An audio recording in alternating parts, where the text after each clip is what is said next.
All right, well, I want to thank everyone for coming today for this really special occasion here at City Hall. My name is Bill Gates, and I represent District 3 on the Phoenix City Council. And today we are here to do the ribbon cutting for a really amazing display that we're going to have here at the City Hall Atrium over the next couple of weeks, and it's called Remembering Our Fallen. And this is a moving photo tribute to all those heroes from Arizona that we've lost during the war on terror, both in Iraq and Afghanistan. And today I want to take the opportunity to thank those people who are standing behind me. First of all, Mayor Greg Stanton, who is my colleague on the council and has been a tireless advocate for our veterans here in the city of Phoenix. I want to thank him for being here today. And I also want to thank Joel Colin, who's actually a volunteer who brought this incredible display to us here at the city of Phoenix and gave us the opportunity to display it here in the City Hall Atrium. We also have Cassie Prink, who's with us from the Military Veterans Affairs Commission. And then as well, we have a special guest with us, Commander Colin Supko, who's with us as well to be part of the festivities today. Now, we all know the numbers, 149 Arizonans who were lost during the war on terror, both in Iraq and Afghanistan. But this display here in the City Hall Atrium takes us beyond the numbers to the human sacrifice, the sacrifice that was made not only by these heroes, but also by their families. And it shows to all of us that security truly does come at a great cost. So we really want to appreciate and thank our media partners for being here today to get the word out to people around the valley, to encourage them to come here to City Hall to see these amazing stories and to see these amazing heroes. Because when people come down here, our military families will know that they're not alone and that we will all have the opportunity to see these heroes and really tribute the amazing sacrifices that they and their families made. So with that, I'd like to turn it over to a true champion of our veterans in the city of Phoenix, Mayor Greg Stanton. All right. Thank you so very much, Councilman Gates. Our military service women and men, our veterans in the city of Phoenix, throughout the valley of the state, have no better friend and leader, someone who thinks a lot about how the city of Phoenix can better support families of our servicemen and women than Councilman Gates. So Councilman, I know this wouldn't be here without your leadership, and thank you for once again taking the lead on an important issue, supporting our service women and men. I'd like to welcome all of you here to say how proud we are to have this moving tribute to our fallen military servicemen and women here at Phoenix City Hall.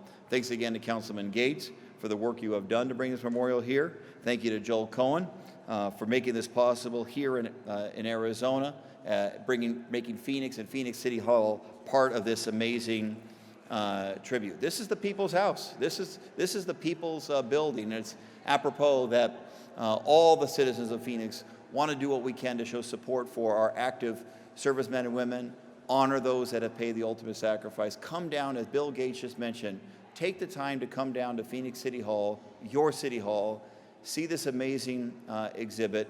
It's one way to pay honor and say thank you to those in our military, current military servicemen, women, veterans, and those that have paid the ultimate sacrifice. And it's also a way to say thank you to the family members of our servicemen and women. I want to thank all the veterans that are here.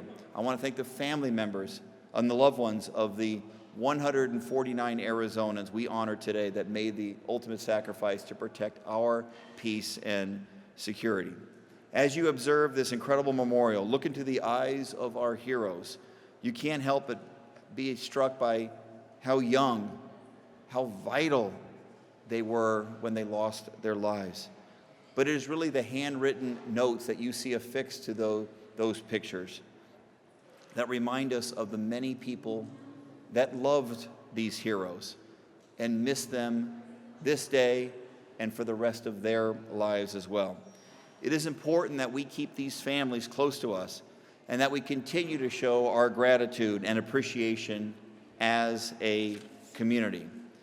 We must never forget those that we are honoring here today.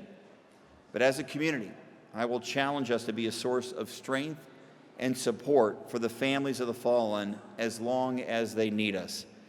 That is what a great community does, and that is who I know we are as Phoenicians. And so we are looking for as many ways as possible that we can as a city to show our support. We've tried to do it by supporting homeless veterans and being the first city to end chronic homelessness among our veteran population. We've tried to show it by having a judicial system that supports our veterans. Our municipal court here hosts the Phoenix Veterans Court that helps solve the underlying challenges that many veterans have in their daily lives. We want to make sure that they never have to appear before that court again. Our court has been recognized for its efforts to help veterans with much needed social, mental health, and treatment services. The list goes on and on. We will never stop honoring the women and men who have served us in the military, those who return home to our community, and those who never will. Providing a space here at City Hall where members of the public can get up close and interact with this moving photo memorial is a small gesture, but we hope it can be a significant one. It's another reminder that we stand with our veterans and we stand with our military families living with such great loss. This is one more way for us to show that you are not alone. So thanks again to Joel for helping to bring this exhibit here. Obviously, most importantly, we say thank you for the veterans who gave the ultimate sacrifice in service of peace and security for the rest of us. And thank you to those families that love those military women and men. Councilman. Thank you so much, Mayor, for your words. And again, in particular, thank you, Mayor, for your leadership, because without your leadership, we would not have brought homelessness among our veterans to an end. And for that, we're all very, very grateful. Now I have the opportunity to introduce the man who is the reason that this display is here, Joel Cohen. Joel reached out to me through a common friend, and we sat down up in District 3 over a cup of coffee, and he told me about this amazing display, and I really was touched and was so excited about the opportunity to present it here at City Hall. Now, Joel is doing this as a volunteer effort, which is truly amazing. But as well, he's the president of the Digital Intelligence Agency. And actually, Joel and his wife, Melissa, recently moved here to the Valley from Denver. But in Denver, he received many awards for his work in marketing, for his work in the community. So we are very fortunate that he and his wife, they've come to the Valley now, and that they've brought this amazing display remembering our fallen to City Hall. So with that, I'd like to turn it over to Joel Cohen. Thank you, Councilman. And I do want to say thank you to the City of Phoenix, to Mayor Stanton, and to Councilman Gates for allowing us to be able to bring this into this wonderful city. Being able to see this memorial is quite an experience, and I would say to all of the people of Phoenix, as well as business owners throughout the state that have struggled with what do I do to get involved, how can I best support our veterans here in the state of Arizona. The first would be to come down to your City Hall, as Mayor Stanton said, and experience this exhibit, get an understanding of what it's like and what young men and women gave their lives on behalf of us, on behalf of our country, and truly grasp what that's like. And the second is never forget. After 9/11, that was a saying that had gone around quite a bit by President Bush, and I think that for all of us here in the state, it's important not only to the Gold Star families, the members that are still surviving, these young men and women, that they know that the city of Phoenix, that we as Arizonans do not ever forget the sacrifice that these young men and women made. And if you want to get involved, do more than a thank you. Get to know a Gold Star family. Get involved through the city. Get involved through state government. There are a lot of different things that a business owner and that as an individual you can do to make a difference. But that first step is to understand. And the best way to really come down and get an understanding of what that is to come to City Hall and see that sacrifice. And speaking of sacrifice, I've met many men and women over the years that have sacrificed a lot, including their lives. And there's a gentleman today that we are lucky to have with us that is a Navy SEAL that has spent 14 years working diligently overseas in 79 countries to protect us. And I'd like to just take a moment and introduce Colin Supko, president and owner of Zickle.com and Navy SEAL.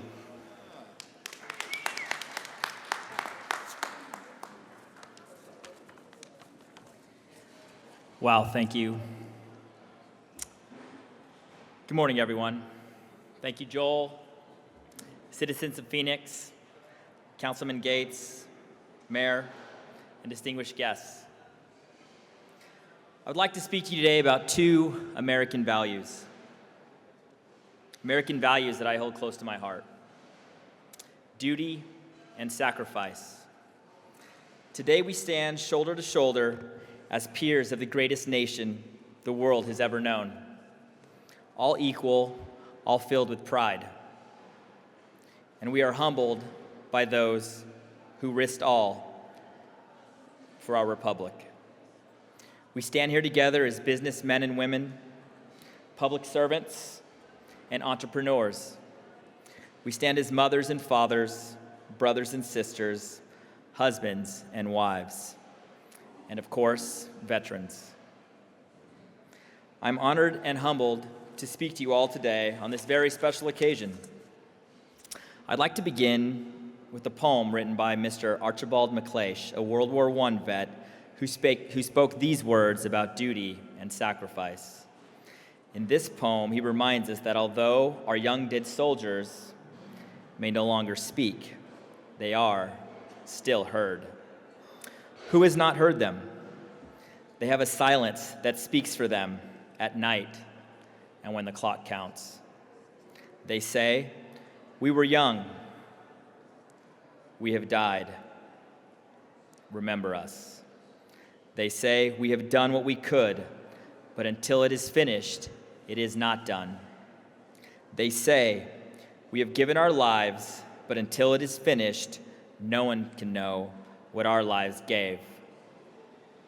They say, "Our deaths are not ours, they are yours. They will mean what you make them." They say, whether our lives and our deaths were for peace and a new hope, or for nothing, we cannot say. It is you who must say this. We leave you our deaths, give them their meaning. We were young, they say. We have died. Remember us. And we will remember. We will remember by asking ourselves what duty to the nation is and what is it that we are willing to sacrifice for America. It's been 4 years since I served on the field of battle with giants. Men and women, just like those displayed on the wall behind us.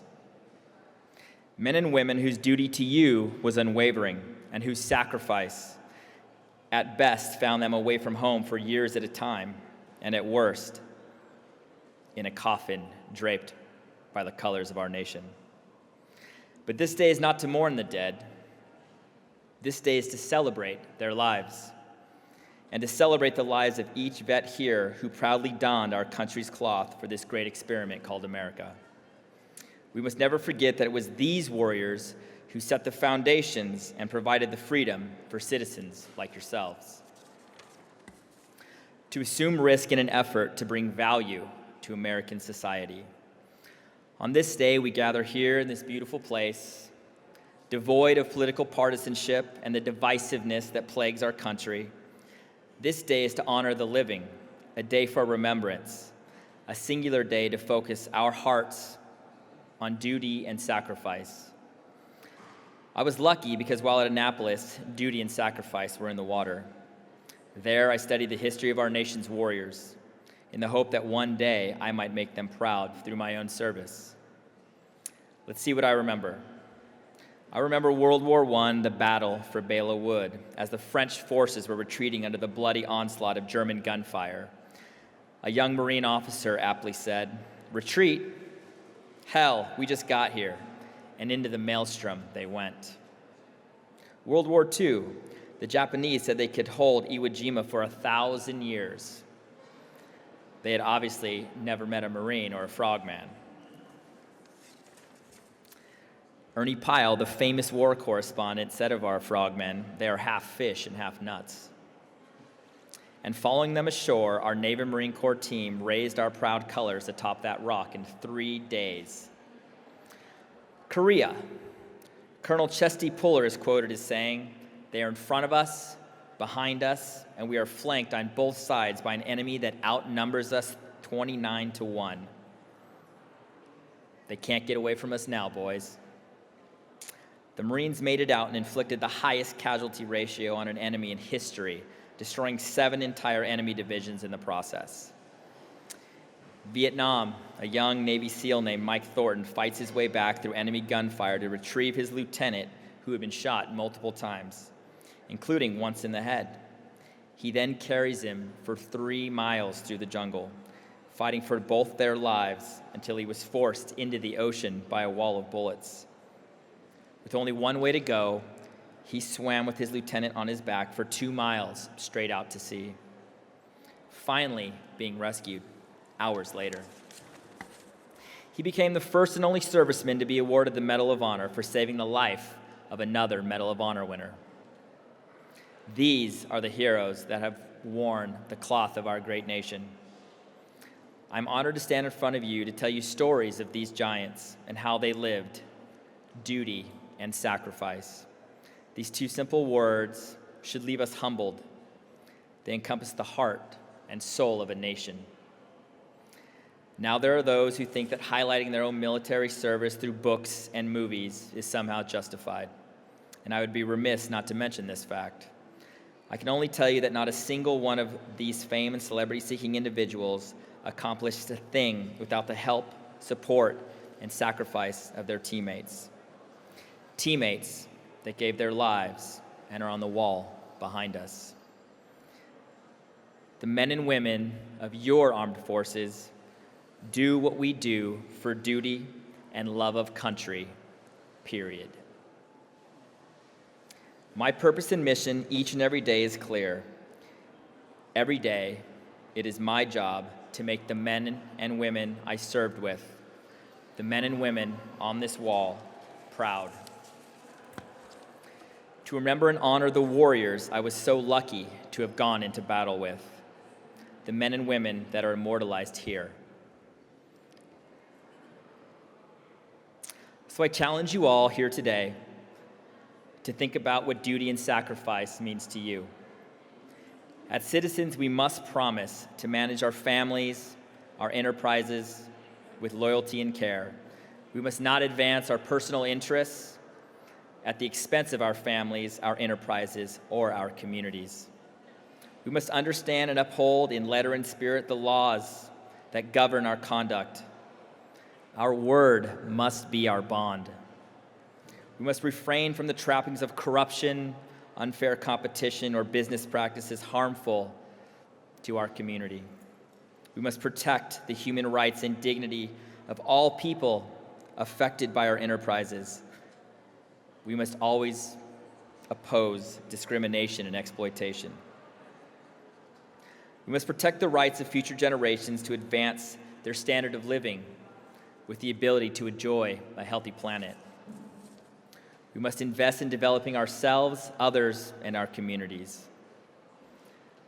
By exercising these duties as citizens in accordance with these principles, we can set the example of integrity, eliciting trust and esteem from those we serve. For we must remain accountable to our peers and to society for our actions and for upholding these standards. I will leave you by reciting the last paragraph of our Navy SEAL Creed. It, like the men and women on the wall behind you, describes the foundation of America. Brave men have fought and died building the proud traditions and feared reputation that I am bound to uphold. In the worst of conditions, the legacy of my teammates steadies my resolve and silently guides my every deed. I will not fail. God bless you all, and God bless America. Thank you.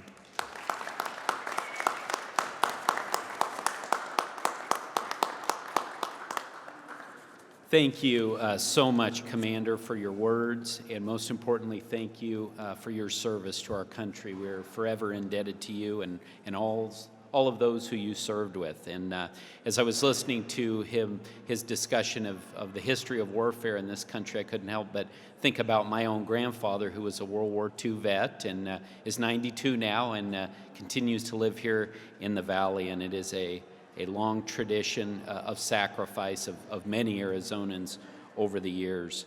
We're very proud of our involvement here at the City of Phoenix with our Veterans and Military Affairs Commission. And to that end, we have one of our commissioners here with us today, Cassie Prink. Cassie is a veteran with over 10 years of service. She started her career as a military pilot, and she flew helicopters for the Arizona National Guard. With an additional 25 years of corporate management experience, Cassie is passionate about helping both our businesses and our veterans. And like I said, in September of 2013, we're very proud to add her as a commissioner on our Military Veterans Commission. So with that, I'd like to turn it over to her at this time. Thank you. Well, the good news is my comments will be briefer even than my introduction, but I just want to say on behalf of the foundation, we're very grateful for the support of the city leadership for all of the veteran issues that we're focused on, and we continue to be committed to help our veterans in the community and obviously honor the veterans that we are here to honor today in this tribute. I think it's especially fitting that we are doing this around the Memorial Day holiday, because this is a very important holiday to our veterans. And I always encourage people to remember that there's actually been 1.3 million people die in the service of our country. And I think that's a staggering number.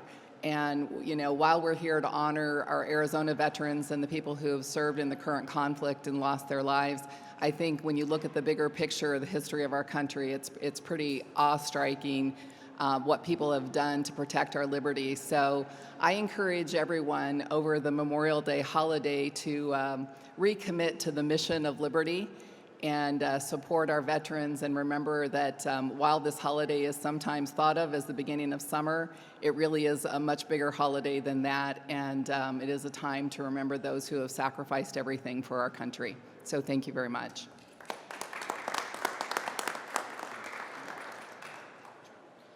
All right, well, thanks to everyone who's joined us here today. Again, we want to encourage everyone in the Valley to come here to the Phoenix City Hall and check out this amazing display. 5, 4, 3, 2, 1.